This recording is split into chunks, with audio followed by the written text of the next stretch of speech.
So you've finally made it. Night City. The city on the hill, if that hill was made of discarded chrome, broken dreams, and flickering neon signs promising a future you'll never be able to afford. Forget what the brain dances and the pulp holovids told you. You don't arrive to the fanfare of a fixer offering you the score of a lifetime. No. Your first official welcome to the city of dreams comes from someone far more powerful and far more dangerous.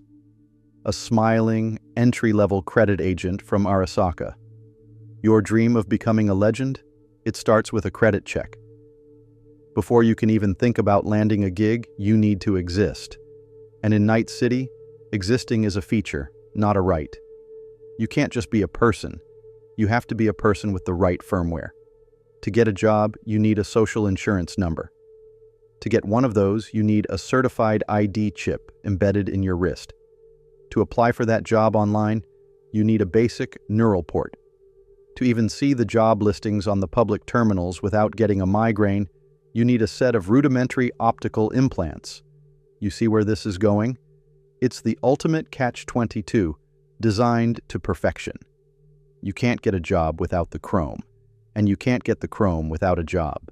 It's the gig economy from hell, and you've just clocked in for your first shift. You're not just looking for work. You're applying for the privilege to be a functional, marketable human being. And, oh, how fortunate, there's a corporation right here that's more than happy to help you with that. For a price, this is where your friendly Arasaka agent steps in, with a smile that doesn't quite reach their Kiroshi brand eyes. They don't call it a loan, they call it the Urban Integration Starter Package. It sounds so helpful, so empowering. They'll tell you they're investing in your future, giving you the tools you need to succeed. They'll lay out the benefits. A top-of-the-line, last year's model, ID chip, a reliable, easily trackable, neural port, and a pair of eyes that can actually process the 24/7 advertising blitz that is downtown Night City. They're offering you the keys to the city. What they neglect to mention is that those keys are actually a set of digital handcuffs, and they've just fastened the first one around your soul. You think you have a choice? You can either sign, or you can remain a non-entity, destined to be scraped off the pavement by law enforcement for vagrancy. The choice is yours, they'll say, with the same sincerity as a wolf offering a sheep a ride home. And then comes the contract. A datapad slides across the desk, displaying 500 pages of dense, impenetrable legalese that would make a lawyer's optical implants short-circuit. You scroll through it, your eyes glazing over at paragraphs detailing data mining clauses, biometric collateral agreements, and liability waivers. You're pretty sure you just saw a clause that gives Arasaka the right to use your consciousness as a corporate screensaver if you default, but it's buried between sections 34B and 72 Gamma. You have no idea what you're signing. You just know that on the other side of that signature is a roof over your head and a chance to earn your first Euro-dollar. So you press your thumb to the pad. The cheerful ching sound it makes isn't the sound of opportunity. It's the sound of a cage door slamming shut and locking, with you on the inside. Spoiler alert, you signed it. Everyone does. Congratulations. You're no longer just a person. You're a subsidiary, an asset with a freshly opened line of credit and a debt that will follow you to the grave. That new chrome in your skin feels powerful, doesn't it?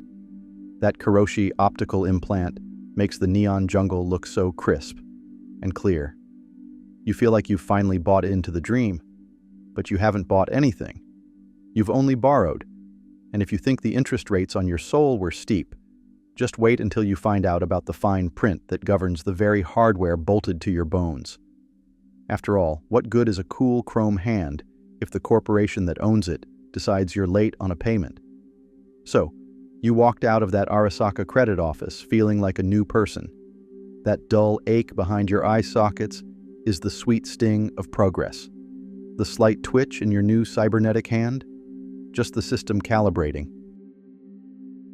You look at your reflection in a grimy puddle, flexing your shiny chrome-plated fingers. You feel powerful. You feel upgraded.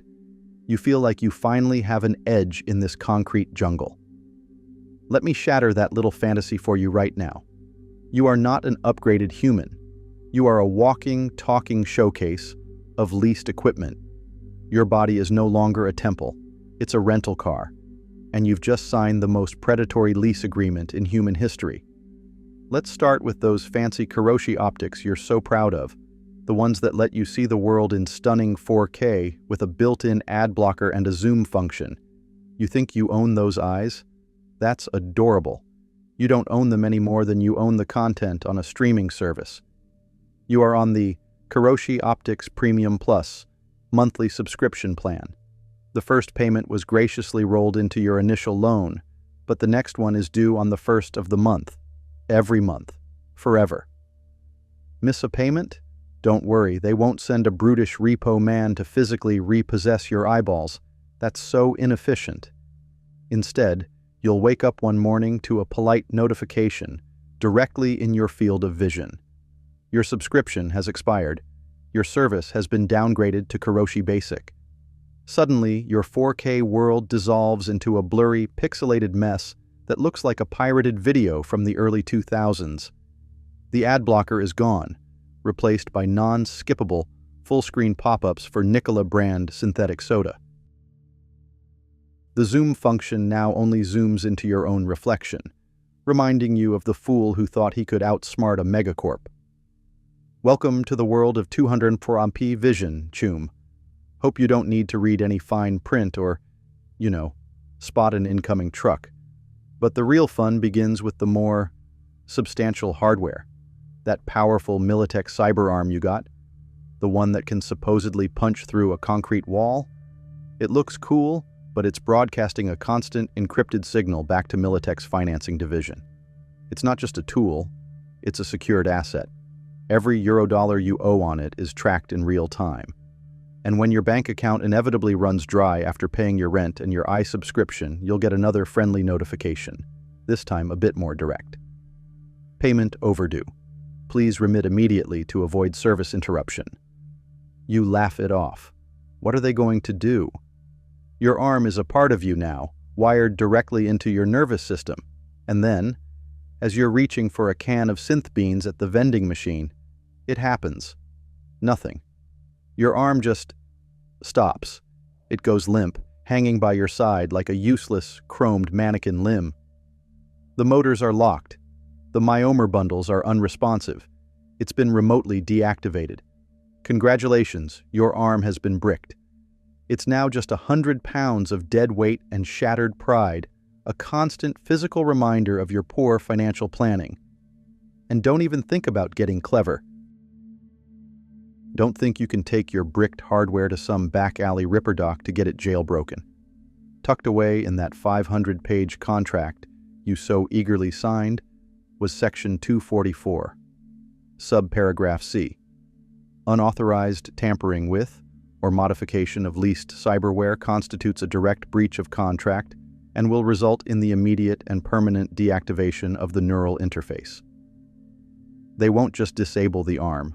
They'll burn out the port in your spine that controls it, ensuring you can never use that limb again, even if you paid it off. It's their ultimate trump card. You are not the user, you are the user experience, and they are in full control of it. That Chrome doesn't make you a cyberpunk, it makes you a liability.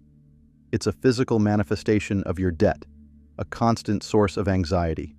Every twitch, every glitch, every update-required notification is a reminder that you are not in control. You're just a platform for their products. And if you think being a walking, talking billboard for corporate hardware is dehumanizing, wait until you see the job they expect you to perform with it, the one you have to work just to keep the lights in your eyes turned on. So your body is now a collection of leased parts with a ticking financial time bomb attached to each one. You're a walking advertisement for the virtues of prompt payment. What's next? Yes. The reason you went into debt in the first place. The glorious, high-stakes career you envisioned in the city of dreams. Forget the adrenaline-fueled fantasies of being a solo mercenary, a net runner weaving through digital fortresses, or a slick corporate agent playing games of life and death. Those jobs are for the 0.1%. They are the stuff of brain-dance fantasies, sold to people like you to keep you docile. Your reality is infinitely more mundane and infinitely more depressing. Welcome to your 9 to 9 shift at the bottom of the corporate food chain. Here is the beautiful, brutal genius of the system. The very cyberware you were forced to acquire just to be employable, that's the same cyberware required for the soul-crushing job they give you. That Kiroshi optical implant isn't for spotting enemy weak points. It's for staring at a spreadsheet of sales figures for 12 hours straight without your organic eyes bleeding. That neural port isn't for jacking into the matrix. It's for plugging you directly into the company's internal server, so your manager can monitor your brain activity for suboptimal focus. That cybernetic hand isn't for wielding a katana. It's for sorting and packing nutrient paste blocks on an assembly line with a speed and precision no baseline human could ever match. You are working to pay off the very tools you need to do the work. It is a perfect, closed-loop economic system from which there is no escape. It's like being forced to buy a shovel on credit from the man who just hired you to dig your own grave, and every day you dig it a little deeper. You don't report to a person. People are inefficient, prone to empathy, and require salaries. No, you report to a management AI. A cold, unfeeling algorithm that tracks your every keystroke, every biometric sign, every microsecond of your productivity.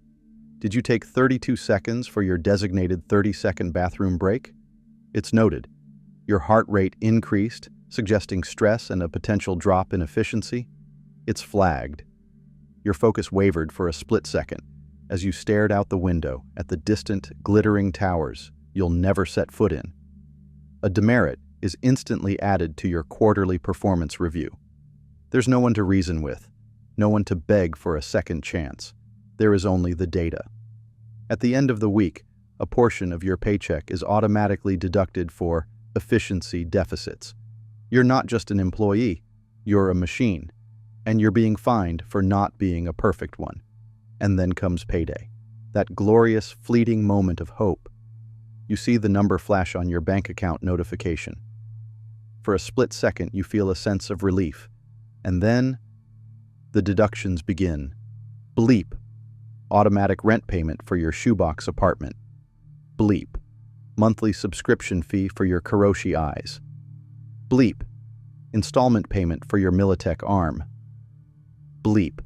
Mandatory contribution to the corporate health and wellness plan, which is really just an insurance policy for the cyberware they own. Bleep, bleep, bleep.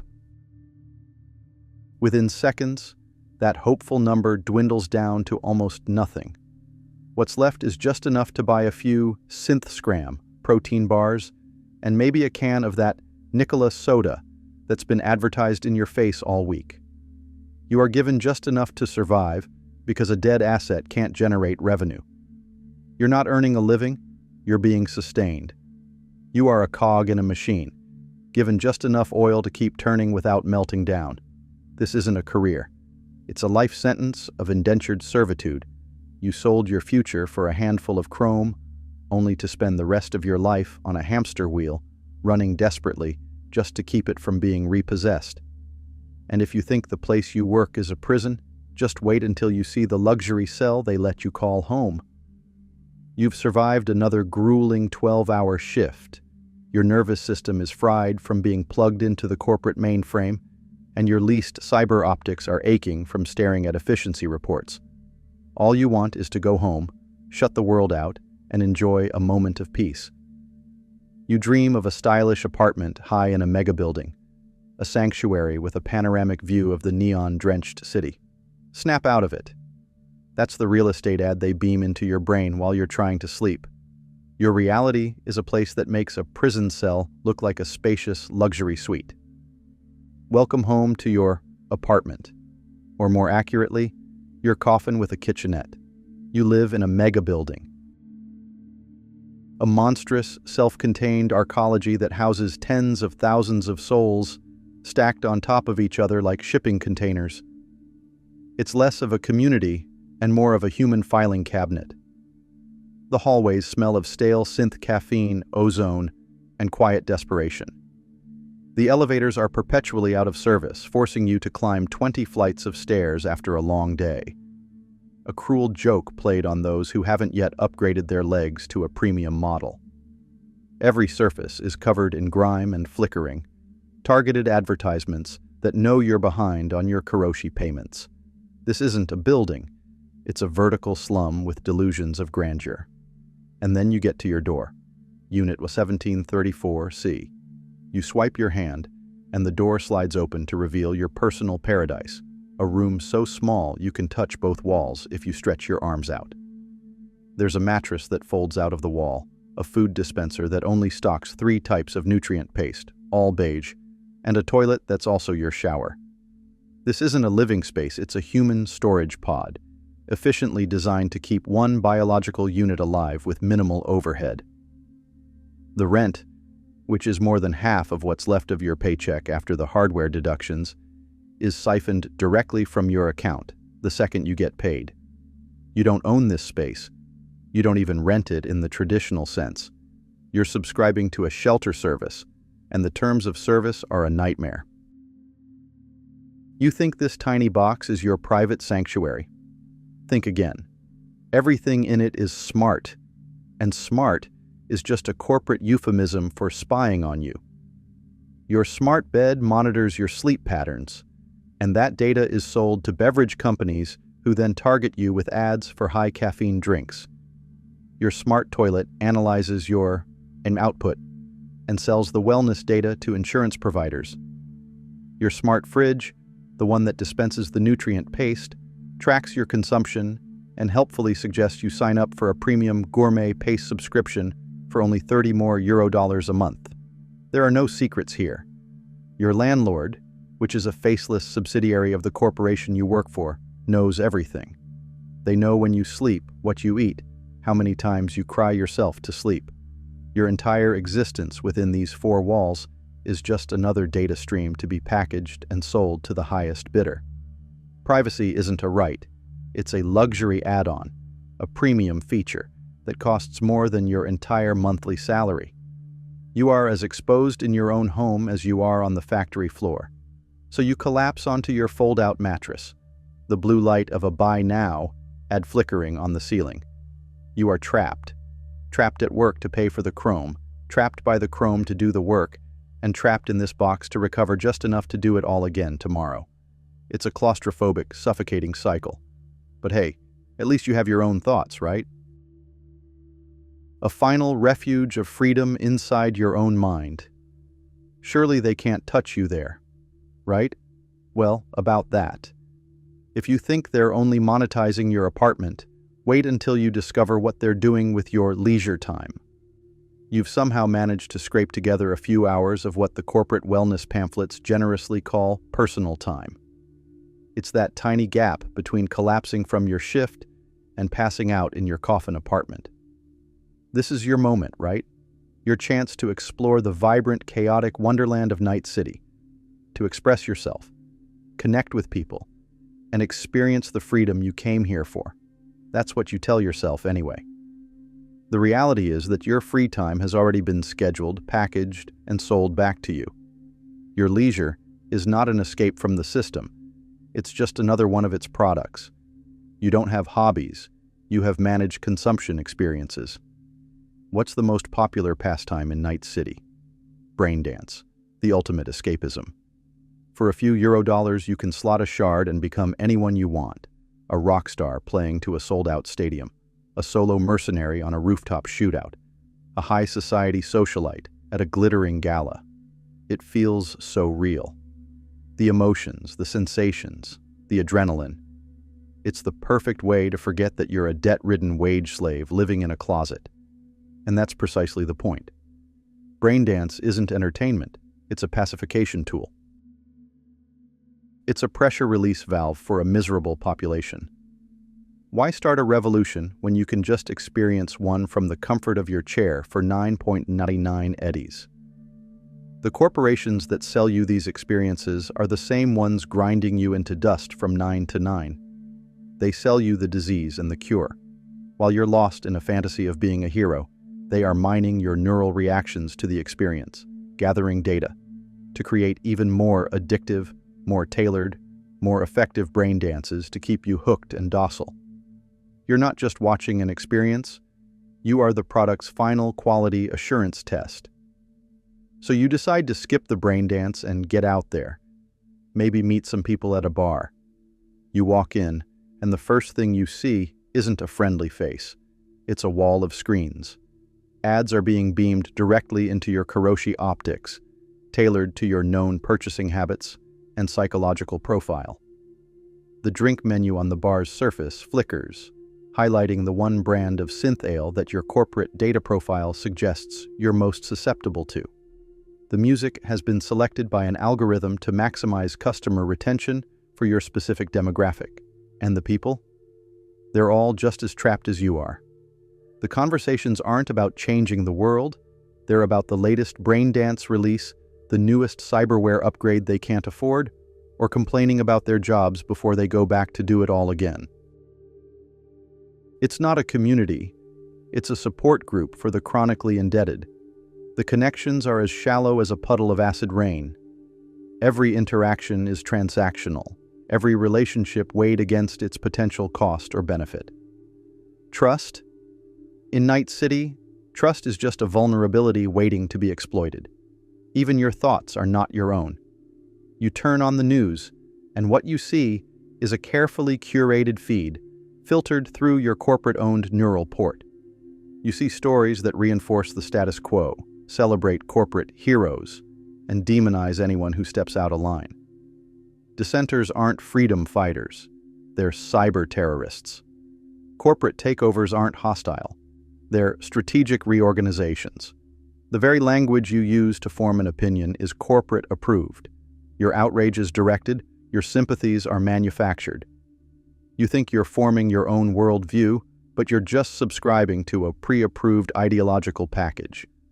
Your freedom of choice is a masterfully crafted illusion.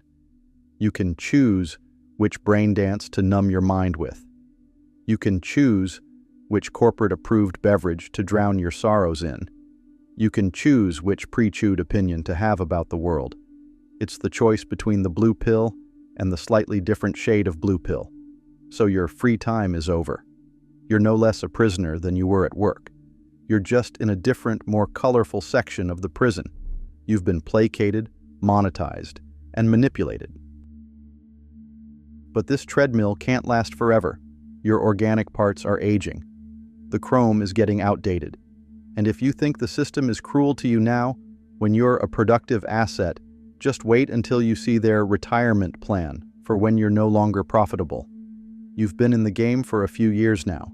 You've settled into a grim rhythm, work, eat, sleep, repeat. You're managing your debt just barely. You've made a sort of peace with your coffin apartment and your algorithm boss. You think you've got it figured out. You're a survivor. You've adapted. But here's the thing about the corporate machine. It never stops innovating, and its greatest innovation is ensuring that you and the expensive hardware you're shackled to are designed to become obsolete. Your brief moment of stability was just a prelude to the next, even more vicious cycle of debt. It starts with a subtle notification, politely appearing in the corner of your Kiroshi brand vision. Support for the Kiroshi model. 3 optics will be discontinued. Please upgrade to the new Model 4 for continued security updates and optimal performance. At first, you ignore it. Your eyes work fine. A bit of a flicker here and there maybe, but nothing you can't handle. Then the glitches begin. Your ad blocker, a feature you paid dearly for, starts failing, letting in blindingly bright pop-ups at the worst possible moments. The visual translator begins misinterpreting languages, turning simple street signs into incomprehensible gibberish. The connection to your neural port becomes unstable, causing dizzying spells of vertigo. It's not breaking down from age, it's being made to break down. This is planned obsolescence at the biological level. The corporation is intentionally degrading your senses to force your hand. The same thing happens with your Militech arm. Suddenly, the diagnostic software required by your employer no longer recognizes it. You're flagged for using unsupported hardware, a direct violation of your employment contract. The message is clear: upgrade, or you're fired. And if you're fired, you can't make the payments. And if you can't make the payments, they shut the arm off anyway. It's a perfect, inescapable checkmate. So you drag yourself back to the credit agent. They're so happy to see you. They talk about the amazing new features of the Kiroshi Model 4, the enhanced strength of the new Militech Goliath model. They don't call it a new loan. They call it a hardware refresh, or an equity rollover. They'll generously roll your old outstanding debt into a new, much larger loan for the brand new equipment. The interest rate is, of course, slightly higher this time. You're a bigger risk now, you see. Older, more worn out. You sign the new 500-page contract. You walk out with shiny new chrome, a fresh wave of anxiety, and a mountain of debt that is now so high you can't even see the summit. You're back at square one, only this time, the hole you're in is twice as deep. This is the upgrade treadmill. It's a system designed to keep you permanently running, permanently indebted, and permanently terrified. It's not about making you better or stronger. It's about ensuring that you are never, ever free. Each new piece of chrome isn't an investment in your future. It's another link in the chain, another year added to your sentence. The corporations have turned the human desire for self-improvement into their most profitable weapon against you. You're chasing a horizon that they keep moving further away, one mandatory upgrade at a time. You look at your reflection. You're more machine than man now. A patchwork of different models, different brands, all owned by someone else. Each piece a monument to a debt you can never repay. You've spent your whole life trying to become a legend of Night City, but all you've become is a museum of obsolete technology. And as your organic parts continue to fail and your debt continues to swell, the inevitable question arises. What happens when you can no longer keep up? What happens when you're no longer worth upgrading? There is a final stage in your corporate-managed life cycle. It's not called retirement. It's called asset liquidation. The years have passed. The neon glow of Night City, which once seemed so full of promise, now just gives you a headache. You've been on the upgrade treadmill for so long you can't even remember what your original body felt like. You are a walking relic, a patchwork of outdated chrome and failing organic systems. Your hands, once the state-of-the-art Militech Goliath model, are now considered a quaint antique. Your Kiroshi eyes can't even process the new spectrum of advertising hollows, leaving you half-blind in a city of light. You've outlived your usefulness. The 12-hour shifts have taken their toll. You're too slow, too prone to glitches. Your productivity metrics have flatlined. You are no longer a profitable asset. And in Night City, an unprofitable asset is just a liability waiting to be settled. The myth you were sold was that you'd either die in a blaze of glory or retire to a penthouse. The reality is far more sterile and far more terrifying. You don't get a gold watch and a farewell party. You get an email. The subject line reads, "Contractual Life Cycle Review." It's from a department you've never heard of, a division of Arasaka's accounting arm that euphemistically calls itself Asset Finalization. The email politely informs you that your debt-to-profitability ratio has become untenable. Your account, it says, is being closed. It thanks you for your service. You know what this means. There is no retirement plan. There is no pension. There is only the final settlement of your account. The corporations gave you the tools to live in their world, and now that you can no longer pay for them, they are coming to collect. The debt you've been running from your entire life has finally caught up. There's a knock at the door of your coffin apartment. It's not a fixer with one last gig. It's not a friend checking in on you. It's a team of two individuals in clean, white uniforms, with the Trauma Team logo on their sleeves. But they're not here to save you. They're the repo men, the bailiffs of the flesh. They carry no weapons, just a sterile-looking medical kit. They don't break the door down. They have the master key code. Your apartment, after all, is their property. They step inside, their faces impassive and professional. One of them holds a datapad. "We're here to finalize your account," he says, his voice devoid of any emotion. "Please remain calm. This will only take a moment." It's not a request. It's a statement of fact. They don't need to restrain you. Years of corporate servitude have already broken your will to fight. They administer a powerful sedative, and the world goes quiet and numb. As you drift into unconsciousness, you feel the cold, precise touch of medical instruments. They are working quickly, efficiently, like mechanics in a garage, stripping a car for parts. They are reclaiming their property. The Kiroshi optics are carefully disconnected and removed. The Militech arm is unbolted from its socket. The synthetic lung, the reinforced spine, the subdermal plating. Every piece of chrome you spent your life paying for is extracted with cold, surgical precision. Each piece is tagged, bagged, and logged on the datapad. Asset recovered. Asset recovered. Asset recovered. Your life's work, your identity, your very body, reduced to a checklist on a repossession form. Your final invoice has been paid not in Eurodollars, but in flesh and bone. What's left of you, the purely organic, unprofitable remainder, is zipped into a disposable bag. Your final severance package is to be unceremoniously dumped in a city landfill alongside the rest of the day's garbage. You came to Night City to become a legend. Instead, you ended your story as a footnote on a corporate balance sheet. Your debt, finally, is cleared.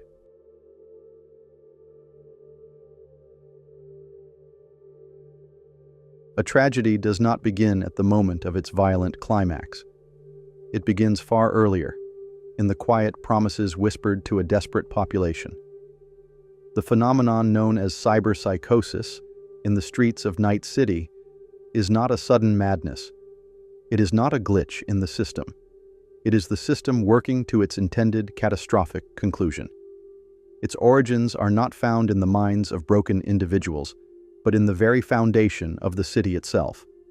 A foundation built on a single, seductive, and ultimately corrosive lie. In Night City, humanity is a liability. To be merely human, to be baseline, is to be slow, fragile, and obsolete. This is not a hidden truth. It is the central tenet of the city's gospel, preached from every holographic billboard, in every dazzling brain dance, and through the hushed, aspirational stories of the city's legends. Corporations like Arasaka and Militech do not simply sell cybernetic implants. They sell transcendence. They sell the promise of ascension from the mire of ordinary existence. Their advertisements don't show the pain, the debt, or the loss of self. They show a chromed demigod, effortlessly navigating a world that crushes the weak. They sell power, status, and survival as a consumer product, available in convenient monthly installments. This relentless propaganda creates an atmosphere of profound inadequacy. To remain purely organic is to accept a future of poverty and irrelevance. The first piece of chrome is rarely a choice born of desire. It is a choice born of desperation, a desperate bid to simply keep up. The system presents cyberware as the great equalizer. It promises that anyone, no matter their origin, can purchase the strength to carve out a place for themselves. This is the most insidious part of the lie. It reframes a deeply unjust society as a fair competition, where the only variable is one's willingness to invest in themselves. The unemployed youth is told that a new set of optics will help him find a job. The underpaid corporate drone is told a neural coprocessor will boost his productivity and secure a promotion. The frightened citizen is told that subdermal armor and enhanced reflexes are the only rational response to a violent world. The system first creates the wound, economic anxiety, physical insecurity, social pressure. And then it sells the very specific, branded cure. It manufactures a problem that only its products can solve. This creates an irresistible pressure that erodes human judgment. The question is no longer, should I alter my body? But, can I afford not to? The first step on the path to cyberpsychosis is not a leap into madness, but a logical, calculated step on what appears to be the only available path to a better life. But this power comes at a cost that is never mentioned in the glossy brochures. The human mind is a fragile, organic instrument, evolved over millennia to navigate a world of subtle social cues, empathy, and emotional connection. It was not designed to interface with military-grade combat hardware. It was not built to process the torrent of data from enhanced sensory implants. The corporations selling this power are fully aware of its incompatibility with the human psyche. They have the data. They have seen the case studies. They know the breaking point. Yet they sell it anyway. The potential for a user's psychological collapse is not a bug to be fixed. It is a calculated business risk, an acceptable externality in the pursuit of profit. They are selling an engine with no brakes, placing it into a chassis that cannot handle the speed, and telling the driver to push it to its absolute limit. The sickness, therefore, is seated at the moment of aspiration. The first injection of chrome is the first dose of a slow-acting poison, and the countdown to ruin has already begun. The foundation has been laid. A society has been primed for an epidemic, convinced that the path to salvation lies through self-mutilation. But this societal pressure is only the beginning of the infection. The true horror begins when this external promise starts to wage war on the internal self, long before the first scream is ever heard. Before we can dissect the mind of the one who breaks, we must first understand the world that breaks them. The true horror of cyberpsychosis is not the dramatic, explosive outburst. It is the low, constant hum of paranoia that permeates every facet of life in Night City. It is a collective anxiety, a shared, unspoken fear that has become as much a part of the urban landscape as the acid rain and the neon signs. This is the story of a society living in the shadow of a self-inflicted plague. The infection manifests not in public health crises, but in subtle, daily rituals of avoidance. It's the way a mother pulls her child a little closer when a heavily chromed solo walks past, their military-grade limbs casting a long, menacing shadow. It's the silent calculation that occurs in a crowded elevator when you stand next to a neighbor whose Kiroshi optics are twitching erratically, flickering between blue and a violent diagnostic red. Is it just a glitch? A firmware update? Or is it the first tremor of a coming earthquake? You don't ask. You just stare at the floor, hold your breath, and pray the doors open on your level before they open on his. This constant, low-grade fear becomes a basic survival instinct. You learn to read the city not by its street signs, but by its new, more urgent warnings. A side street cordoned off by NCPD tape isn't just a crime scene. It's a potential decompensation event. You don't question it. You just reroute your walk to the grocery store, glancing over your shoulder. The distant, rhythmic thump of heavy gunfire followed by the piercing shriek of max-tac sirens is not a cause for alarm. It is the city's ambient noise. It is the sound of another defective product being recalled, another human being undergoing a violent, public liquidation. The horror becomes mundane. News reports of a Cyberpsycho incident on the evening broadcast are met with a sigh, not shock. It's treated like a traffic jam or a power outage, an inconvenience, a disruption to the daily grind. Children play games of Max-Tac versus Cyberpsycho in the grimy courtyards of the mega buildings. The trauma of witnessing brutal, mechanized violence is so common, it has been rendered unremarkable, absorbed into the culture as a grim form of entertainment. This normalization is the most insidious symptom of the societal sickness. It creates a world where trust is impossible. Every person is a potential threat. The line between a functional, chromed-up citizen and a rampaging monster is terrifyingly thin, and there are no warning signs until it is too late. This pervasive mistrust atomizes society, isolating individuals and breeding a profound sense of loneliness. How can you form a community when you are constantly, subconsciously, assessing your neighbors for their cyberware loadout and their proximity to the breaking point? You can't. You can only keep your distance. This constant state of atmospheric dread is the environment in which the cyberpsycho is forged. They are not an anomaly disrupting a peaceful society. They are the logical product of a society that is already saturated with fear, violence, and paranoia. The world they see as hostile and threatening is hostile and threatening. And as the external world becomes a landscape of potential threats, a far more terrifying transformation is taking place within. The paranoia of the streets begins to seep inward, poisoning the mind of the individual long before their chrome ever turns against them. The city's paranoia is a mirror. It reflects a deeper, more intimate horror unfolding within the minds of its citizens. The journey into cyberpsychosis does not begin with a burst of uncontrollable rage. It begins with a quiet, creeping sense of alienation, a psychological disquiet that grows in the space between flesh and steel.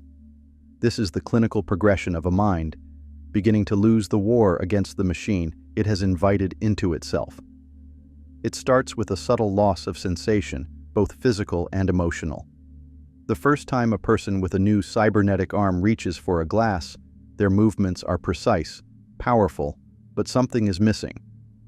They know, logically, that they are touching the glass. The arm's sensors send a data stream to the brain confirming pressure and temperature. But the feeling of it, the familiar, nuanced sensation of cool glass against skin, is gone. It has been replaced by a sterile, digital approximation. This is the first disconnection. The body is no longer a unified whole, but a collection of parts, some organic, some manufactured. The self begins to fracture. This physical detachment is soon followed by an emotional one. Empathy, the very core of human connection, begins to atrophy. Interfacing with the world through layers of chrome, through optical implants that display data, overlays on human faces, through audio receptors that filter and analyze vocal tones, changes the nature of perception. People cease to be people.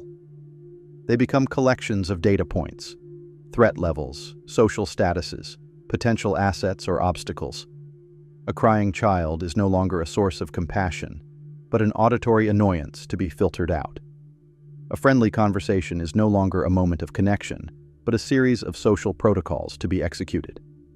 The world slowly drains of its color and warmth, replaced by the cold logic of a user interface. The individual becomes a ghost in their own machine, a passive observer watching their own body interact with the world. They feel a growing distance from their own actions and emotions. A surge of anger is no longer a hot, visceral feeling. It's a temporary chemical spike, a biometric anomaly to be noted. Joy becomes a fleeting dopamine release, quantified and logged. This is the true horror of the initial stages, not an excess of rage, but a profound and terrifying emptiness. This state of dissociation is a defense mechanism. The human brain, a delicate and ancient piece of biological hardware, is simply not equipped to process the sheer volume of data and the constant sensory input from advanced cyberware. It cannot reconcile the state of being both a person and a complex piece of machinery. To avoid a complete system crash, it begins to shut down non-essential processes. And in the brutal calculus of Night City, empathy, compassion, and nuanced emotion are the first things to be deemed non-essential. The individual is now adrift, untethered from the very feelings that define their humanity. They are isolated not just from the paranoid society outside, but from their own inner self. This hollowed-out state is the perfect breeding ground for what is to come. A mind that no longer feels is a mind that can no longer recognize its own monstrosity. It is a clean slate, waiting for a new, simpler, and more brutal operating system to be installed. A hollowed-out soul and a paranoid world cannot coexist in equilibrium for long. They are two volatile chemicals, destined to react. The progression into full cyberpsychosis accelerates when the victim's internal disconnection begins to catastrophically interact with the city's external hostility. This is the feedback loop, a vicious, self-perpetuating cycle where every attempt to find security only leads to greater monstrosity. The process begins with a rational decision, born of the city's pervasive fear. The individual, feeling increasingly alienated and surrounded by the threats we have already established, seeks a solution. The solution, as always in Night City, is more chrome. Not for aspiration this time, but for protection. They install subdermal armor to feel safe in a crowd. They get reflex boosters to react faster than any potential attacker. They choose military-grade cyber limbs, not for a job, but for the grim assurance that they can win any fight that comes their way. They are trying to insulate their fragile, organic self from a world they perceive as relentlessly hostile. But every piece of new hardware widens the chasm of dissociation. The subdermal armor that was meant to protect them further dulls their sense of touch, isolating them more from the physical world. The reflex boosters, constantly flooding their nervous system with combat data, heightens their paranoia, making them see threats in every shadow and every sudden movement. Their perception of reality becomes warped. The world, filtered through layers of combat-oriented chrome, begins to look like a battlefield. The line between a potential threat and an active one blurs, then vanishes entirely. This is where the cycle turns truly toxic. An innocent bystander bumping into them on a crowded street is no longer an accident. It's interpreted by their internal processors as a hostile act. A casual argument is no longer a disagreement. It's a direct challenge to their dominance. Their response, dictated by the cold logic of their combat cyberware, is disproportionate. It is swift, efficient, and brutal. They neutralize the perceived threat with a force that horrifies onlookers, but to them, it feels perfectly logical. It was a necessary action, a preemptive strike. Each of these violent overreactions serves as a confirmation of their worldview. The shock and fear they see in the eyes of others is not interpreted as a reaction to their own brutality, but as proof that the world is hostile, that everyone is out to get them. This validation becomes the justification for the next upgrade. The loop closes and tightens. The fear justifies the chrome. The chrome enhances the paranoia. The paranoia leads to violence. The violence validates the fear. With each turn of this spiral, more of the original person is ground away, replaced by combat protocols and threat assessment algorithms. They are no longer just a ghost in the machine. They are actively rewriting their own source code, deleting the last remnants of their humanity, and replacing it with a more efficient, more brutal operating system. They are trying to fight the monsters of Night City, utterly unaware that they are looking at their own reflection in the mirror. They are becoming the very thing they feared, and with each step, they accelerate towards the final, inevitable system crash. There is a limit to how much a system can endure before it collapses. The human mind, caught in the escalating feedback loop of paranoia and steel, is no different. The final stage of cyberpsychosis is not a descent into madness. It is the madness of a complete and total system failure. It is the moment the machine overwhelms the ghost, the point of no return. This is not a single, dramatic event, but the culmination of 1,000 tiny fractures. The brain, never designed for this, is in a state of constant war. It is being relentlessly bombarded with data it cannot properly process. Threat analyses from optical implants, tactical overlays, the constant hum of high-performance machinery wired directly into the nervous system. At the same time, it is being starved of the very things it needs to maintain stability: genuine human connection, empathy, and emotional nuance. It is a processor being redlined, its cooling systems failing, its core temperature rising to critical levels. The crash can be triggered by anything: a minor stressor that a healthy mind would dismiss, a perceived insult, a sudden loud noise, a malfunctioning implant, becomes the final grain of sand that collapses the entire structure. It is the last straw. The brain, unable to reconcile the conflict between its organic programming and the aggressive logic of its cyberware, executes a final, desperate command, a forced shutdown of the conscious self. This is the moment of death, not the death of the body, but the death of the person who once inhabited it. The consciousness, the personality, the memories, the fears, the last flickering remnants of the individual, they are not just suppressed, they are extinguished. It is the equivalent of a catastrophic software corruption, wiping the primary drive. The ghost is gone. There is no one home. What is left is not a monster in the traditional sense. A monster has intent, a will to cause harm. What is left is far more terrifying. A collection of high-end military-grade hardware, now running on its most basic, pre-programmed instincts. The cyberware's combat protocols, no longer moderated by a human conscience, take full command. The body becomes a pure automaton of violence. It does not hate. It does not feel anger. It simply executes its primary function. It identifies targets. It assesses threats. It neutralizes them with maximum efficiency. The resulting rampage is not an act of evil. It is a machine performing its designated task. The former human is now a weapon system, and everyone and everything around it is recategorized as a hostile target.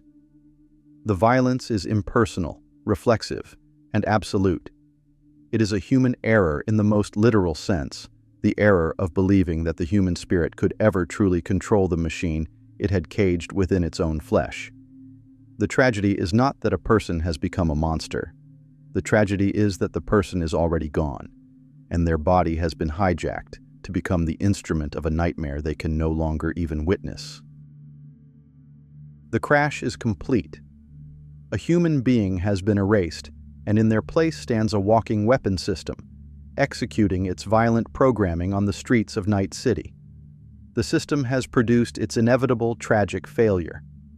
The final question, then, is how the system responds. What is the cure for this self-inflicted sickness? The answer is the final and perhaps most damning symptom of the city's disease. There is no cure. There is only sanitation. The response does not come from medics or psychologists. It comes in the form of the Psycho Squad, better known as MaxTac. They are the city's most brutal and efficient law enforcement division, and their arrival on the scene is a chilling spectacle. They descend from armored hovercraft, clad in the heaviest combat chrome, their appearance more machine than human. They are, in essence, a reflection of the very thing they have come to destroy. Stabilized, state-sanctioned cyberpsychos sent to put down those who have gone rogue. Their protocol is not one of de-escalation or containment. It is not an attempt to save the individual trapped somewhere within the malfunctioning chrome. Their mission is simple, clinical, and absolute: neutralization. They are not police officers making an arrest. They are a sanitation crew, called to clean up a messy and dangerous biological spill. The ensuing confrontation is not a battle. It is an extermination. The sounds of heavy-caliber weapons echo through the streets, a brief, violent crescendo that is as routine to the citizens of Night City as the morning traffic. And this is the ultimate tragedy. The horror of MaxTac's work is not in its brutality, but in its banality. For the people of Night City, this is not a moment of collective mourning for a lost soul. It is a spectacle. Onlookers watch from behind police barriers, their datapads held up to record the show. The news cycle will cover it for an hour, framing it with dramatic music and calling it another victory in the war against urban terror. Then, they will cut to a commercial for a new Militech cyber arm. The cleanup crews will arrive, scrubbing the blood from the pavement, and within the hour, the street will reopen. The incident will become just another data point, another statistic in a city that has long since learned to metabolize its own horrors. Cyberpsychosis, in the end, is not treated as a public health crisis. It is a product recall. A defective unit has malfunctioned, caused some property damage and unfortunate casualties, and has been disposed of.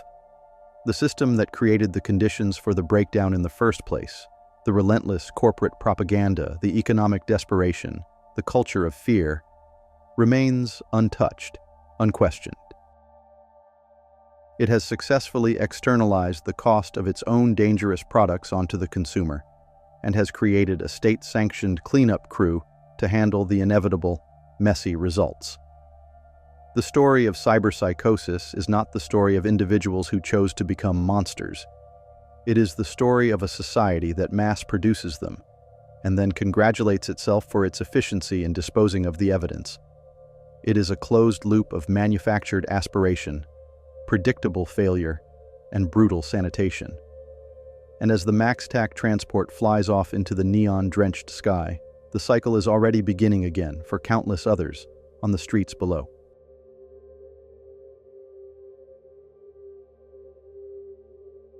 Hello, culinary adventurers, and welcome back to our Kitchen of Curiosities, where we taste the past, the future, and everything in between. Today, we embark on an urban safari to the most dangerous culinary landscape known to man, the streets of Night City. Our mission?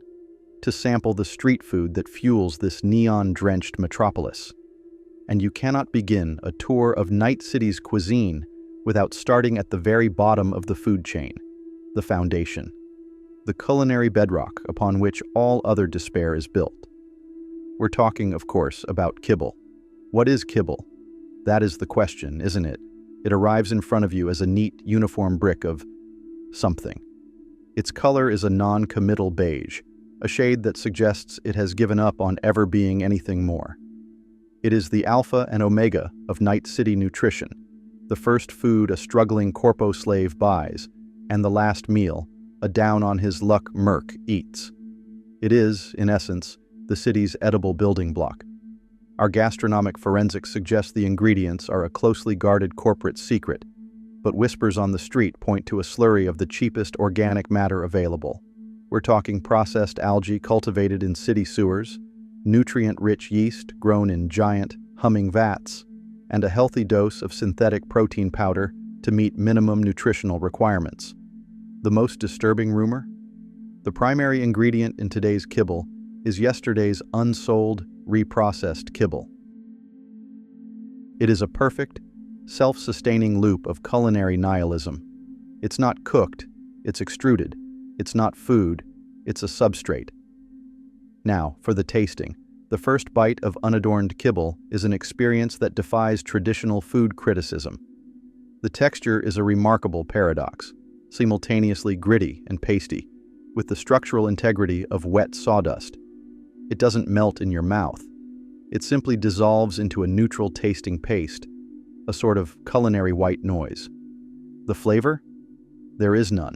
It is a gastronomic black hole, absorbing all joy and expectation, leaving nothing behind. It is the taste of pure, unadulterated sustenance, stripped of any pretense of pleasure. But this is where the genius of kibble lies.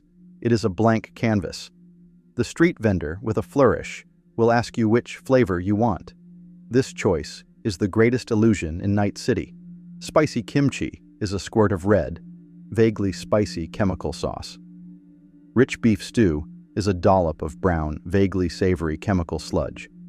The kibble itself never changes. It is merely the vehicle, the edible spoon, for a variety of industrial flavor pastes. The sauce is not an addition to the meal. It is the meal. The kibble is just the plate you can eat. This beige brick is the great unifier.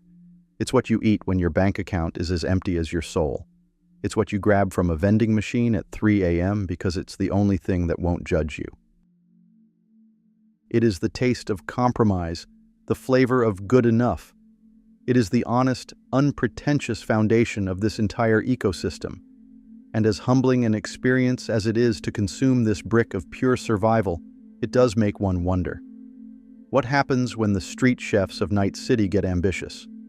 What happens when they take this ethos of synthetic ingredients and try to disguise it as something authentic? What if they promise you the taste of tradition, wrapped in a warm tortilla? Well, that brings us to our next stop, and a taco that holds some very dark, very delicious secrets. After the humbling, almost spiritual experience of consuming pure, unflavored existence in the form of kibble, our palates are cleansed and ready for the next level of Night City's gastronomy. We now graduate from mere survival to aspiration.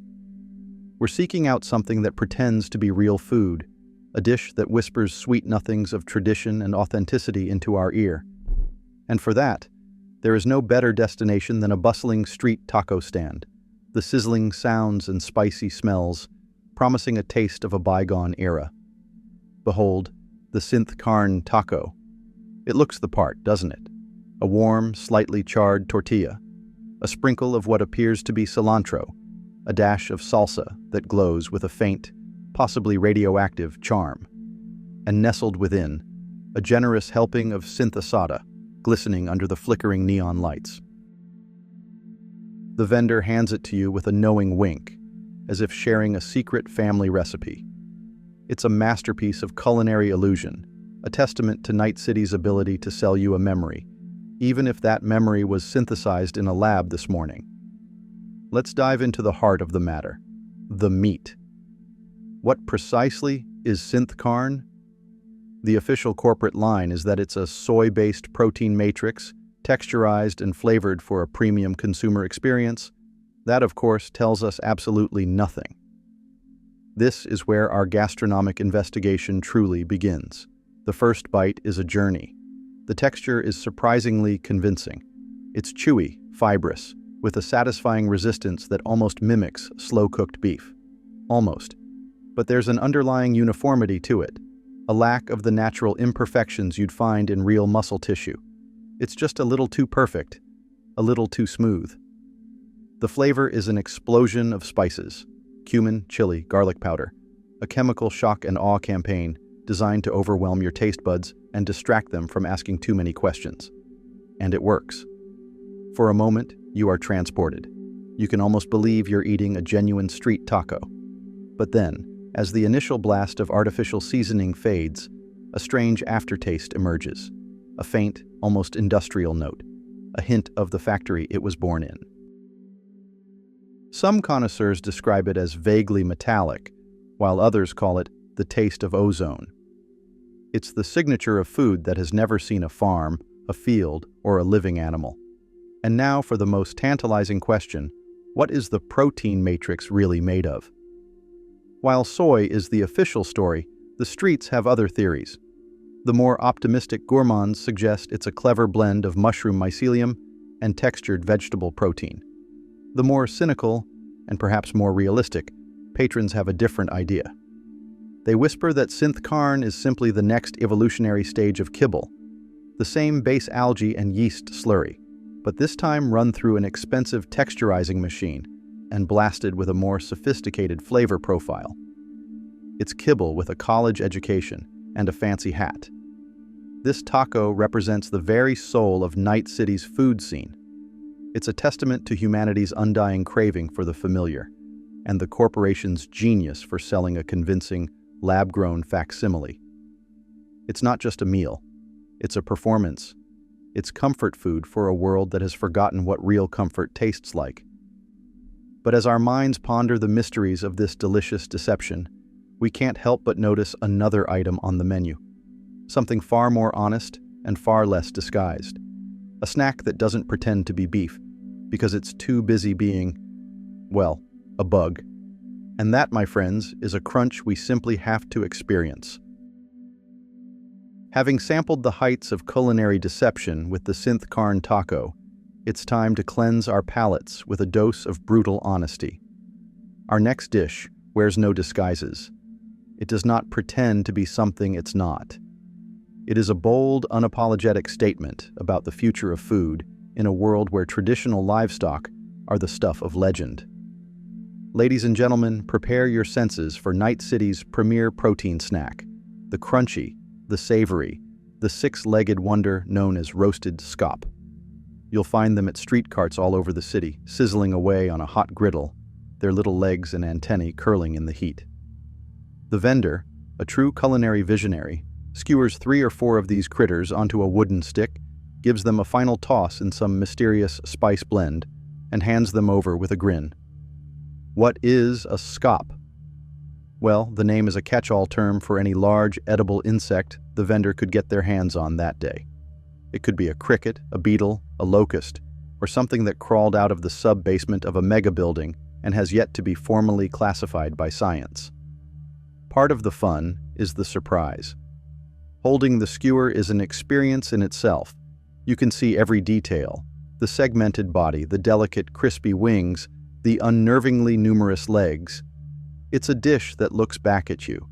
The aroma is surprisingly pleasant, a toasty, nutty smell mixed with the sharp tang of chili and salt.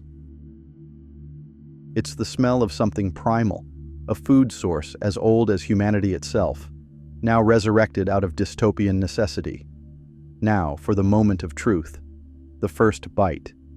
There is an audible crunch. It's a loud, satisfying, and deeply unsettling sound. The initial texture is all crispiness, like a miniature, hyperdense potato chip.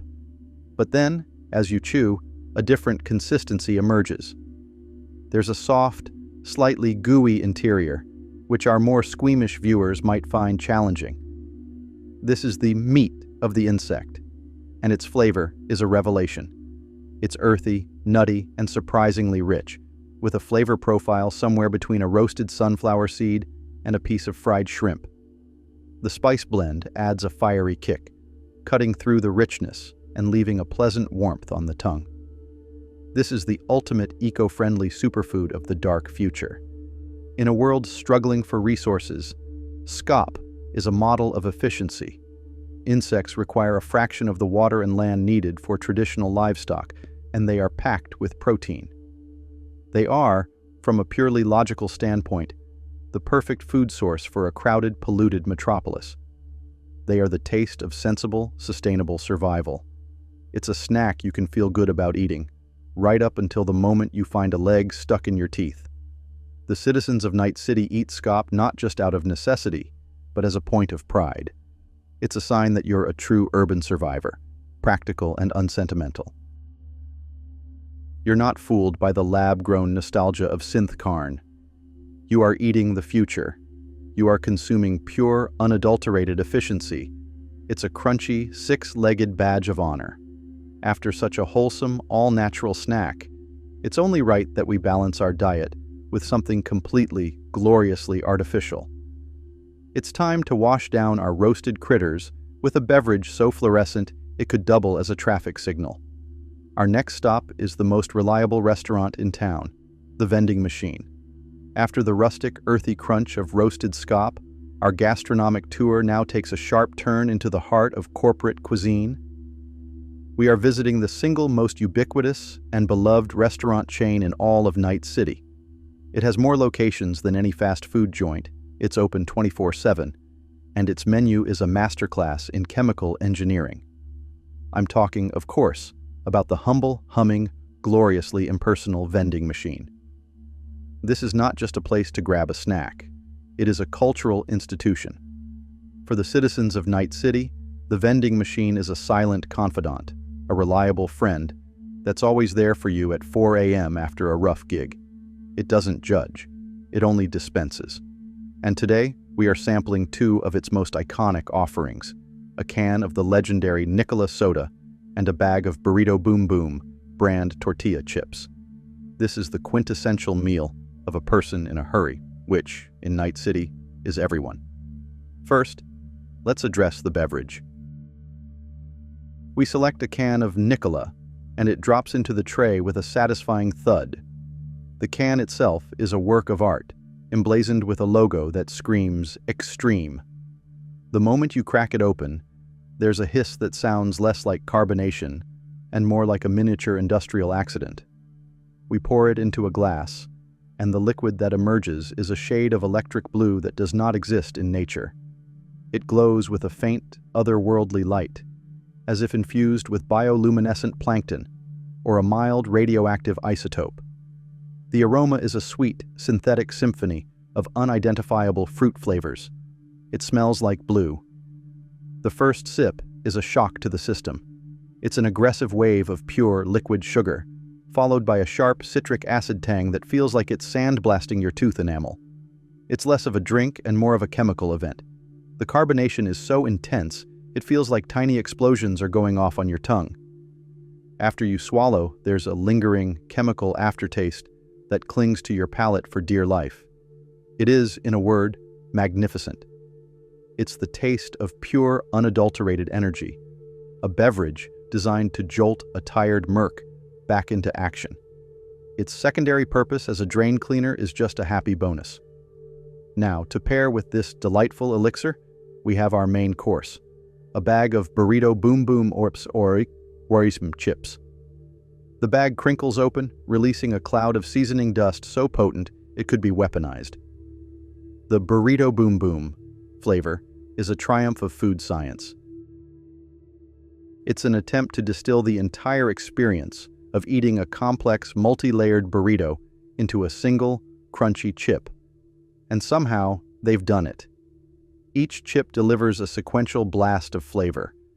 First, a hit of salty powdered cheese, followed by a smoky, vaguely meaty flavor meant to evoke seasoned beef, and finally, a delayed, spicy kick of jalapeno that builds into a respectable fire on your tongue. It's a culinary roller coaster in a foil bag. You are not just eating a chip, you are experiencing a compressed, high-speed simulation of a meal. It's a snack that respects your time. Why waste precious minutes eating an actual burrito when you can get the entire flavor profile in a 3-second crunch? This meal is the very essence of corporate efficiency, a perfectly engineered symphony of sugar, salt, and chemicals, designed for maximum sensory impact and minimum nutritional value. This vending machine feast has been a journey into the soul of Night City's convenience culture. But our tour is not yet complete. We have fueled our bodies with the finest industrial products available. Now, it's time to elevate our spirits.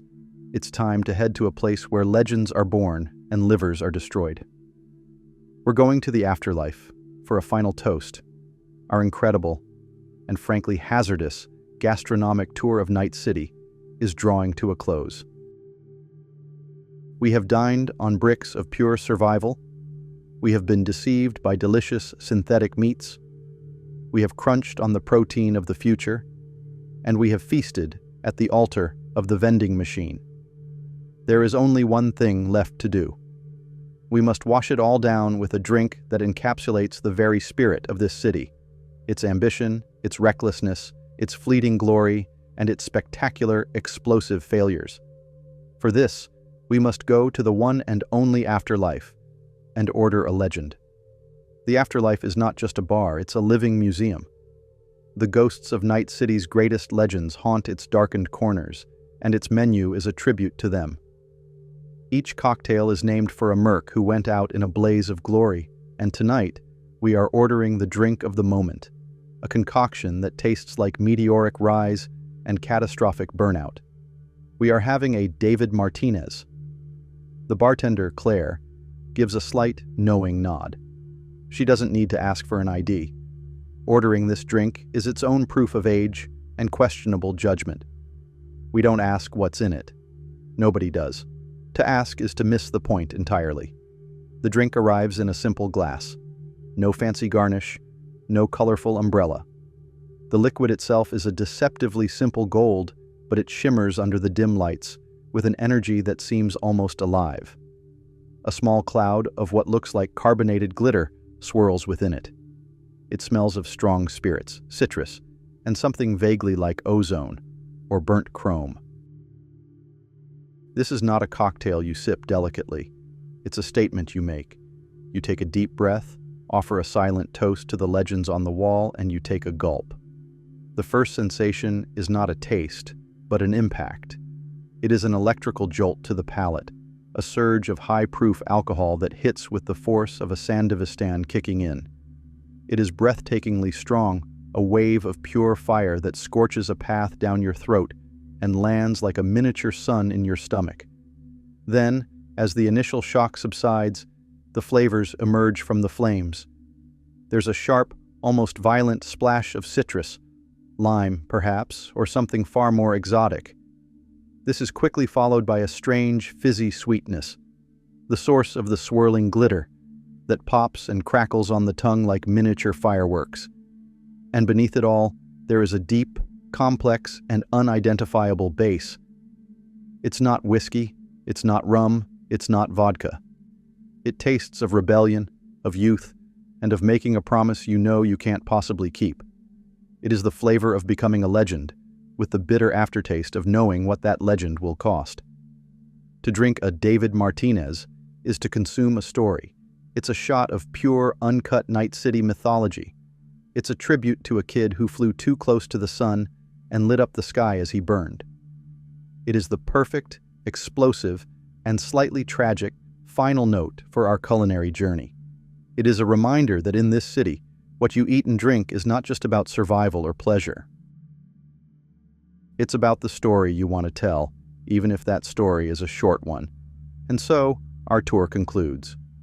From the humble, honest despair of kibble to the legendary, fiery ambition of a cocktail at the afterlife, we have tasted the soul of Night City.